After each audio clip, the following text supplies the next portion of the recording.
Gaming Bolt presents 15 things you need to know before you buy Wolfenstein 2: The New Colossus. Wolfenstein is without a doubt one of the most beloved and one of the most important franchises in the first-person shooter genre, and it feels great to see its revival going so strong. After some of the more recent outings failed to impress and live up to the high standards that had been set by predecessors such as Wolf 3D and Return to Castle Wolfenstein, Machine Games' fresh, new take arrived in the form of The New Order in 2014 and showed everyone that even after all of these years, the franchise is still a force to be reckoned with. With excellent writing, engaging character development, and a lengthy, adrenaline-fueled campaign, The New Order had just about everything going for it. And now, its sequel is almost here, and it looks like it's going to continue all of the great things that its predecessor did. Wolfenstein: The New Colossus looks amazing, and it looks set to be yet another thrilling experience. Here in this feature, we're going to take a look at 15 pieces of information that has us incredibly excited about the upcoming sequel.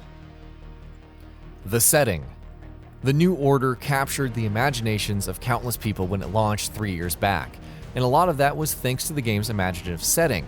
Rather than setting the game during the Second World War, as all Wolfenstein games usually were, Machine Games' take on the series was set several years after the end of the war, in a world where Nazis had won and spread their influence and power over the majority of the world. The New Colossus is going to continue on that line naturally, and take the players to the United States of America. It should be interesting to see how the game portrays the USA under Nazi rule, and we're hoping that that strong setting gives birth to a similarly strong narrative. Loads of cutscenes. And indeed, it looks like the narrative will be just as much of a focus in the New Colossus as it was in the New Order. The upcoming first-person shooter is going to feature over 3 hours of cinematics, which will all be collectively portraying characters that have been played by around 100 actors. That's significantly more than what we saw in the New Order, and we're hoping that that quality of writing to go along with it will be just as good as we're used to seeing, if not a little better. Returning characters. Character development was undoubtedly one of the areas where Wolfenstein: The New Order was at the top of its game, with its memorable and excellently written cast of characters, so naturally, we're expecting some good things from its sequel, The New Colossus, as well. The upcoming first-person shooter is surely going to have a lot of new faces in its cast of characters, but a lot of the people we saw in the previous game will be returning as well. William B.J. Blazkowicz will of course once again be our leading man, while other important characters such as Anya Stroud, along with antagonist Frau Engel and either Fergus Reed or Probst Wyatt. Which takes us to our next point. Player choices carry over. Wolfenstein: The New Order mostly had a linear story, but one moment at the end of the prologue proved to be a pivotal one in terms of how the rest of the narrative played out. And of course, a decision as big as that one isn't just going to be ignored. The New Colossus won't carry over your save file from the previous game, but it will have players make the same choices once again in its prologue before the actual game begins. How widely the results will vary depending on this choice remains to be seen. Futuristic Nazi tech.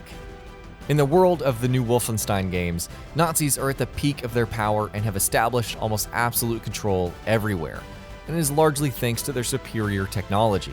When players step into Nazi-controlled USA in the New Colossus, they're going to see everything from drones and high-tech machinery to robots and new weapons.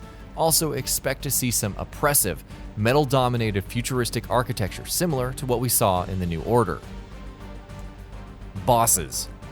The New Colossus looks to be going bigger and better than its predecessor in terms of almost everything it's trying to do, and it seems like that's going to be the case with the boss battles as well. Machine Games have promised several unexpected and large-scale boss battles, and one of them is going to be a massive armored enemy equipped with both a rocket launcher and a flamethrower. Here's hoping we get to see a lot more of this stuff. New enemies. Of course, it won't just be the big bad bosses that'll be receiving upgrades. The regular enemy soldiers you face in the New Colossus won't be any pushovers either, and you can expect to see a lot of new enemy types. We're sure we haven't seen all there is to see yet, but what we have seen so far is pretty cool.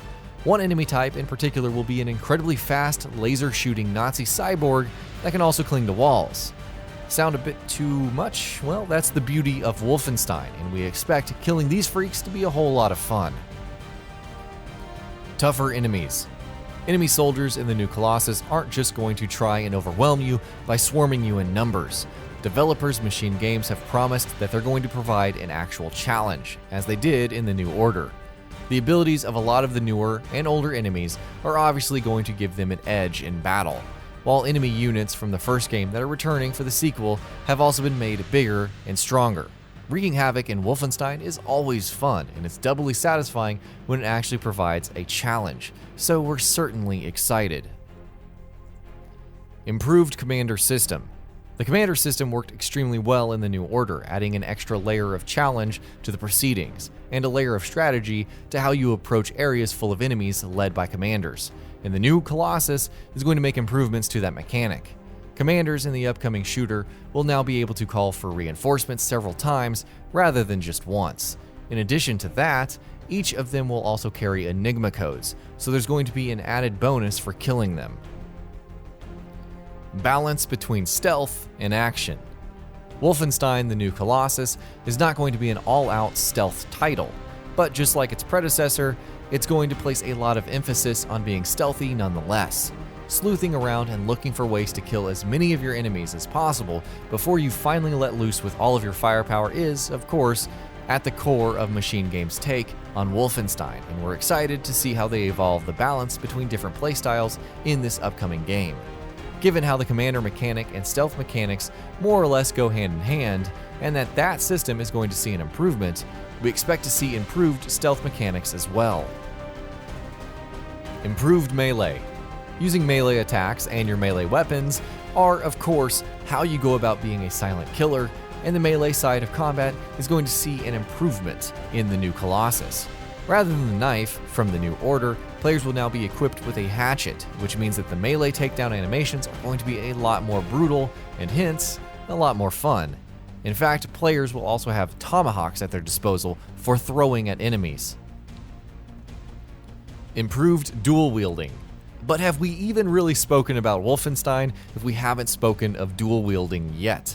Dual wielding guns was an absolute blast in the new Colossus, from shotguns and rifles to machine guns and pistols, and the new Colossus is going to take that mechanic one step further.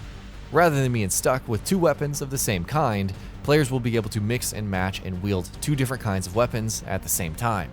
So if you want to tear it up with a shotgun in one hand and a rifle in the other, there's some good news for you. You're definitely going to be able to do that. On wheels. Blazkowicz wasn't in the best shape when we saw him last at the end of the New Order, having been caught in the middle of a massive explosion. So obviously when he wakes up, he isn't going to be at full strength. At the beginning of the new Colossus, he's going to be in a wheelchair. Players will have full control over the wheelchair's movements, while also being careful about where they can and cannot take it. So obviously stairs will be difficult, while ladders will be a flat-out no. You'll be able to fire your weapons as well, but while you're bound in the wheelchair, you're going to be stuck at half health. This will be just one section of the game rather than a reoccurring mechanic, but we're really excited about it nonetheless. Collectibles. No, there probably aren't going to be many diverging paths or open-ended levels in Wolfenstein: The New Colossus, but we still expect there to be plenty of reasons for players to want to go off-road, if just for a little bit. From Enigma codes to armor and ammo pickups and things like audio recordings, there are going to be plenty of collectibles for you to track down in the new Colossus. Much of this is what we already saw in the New Order, but we're hoping the upcoming sequel has a few small surprises in store for us. Season Pass. Wolfenstein: The New Colossus will also have a Season Pass, which will cost $24.99. The Season Pass will give players access to 3 future DLCs for the game, which will each feature a different character on their own missions with their own stories. Given how good the New Order's DLC, The Old Blood, was, we're expecting good things from this DLC as well, and if our expectations are met, then the Season Pass might just be worth purchasing. And that'll be about it for this one. If you guys like what we're doing at Gaming Vault, please consider subscribing to our channel, and I'll see you guys on the next video.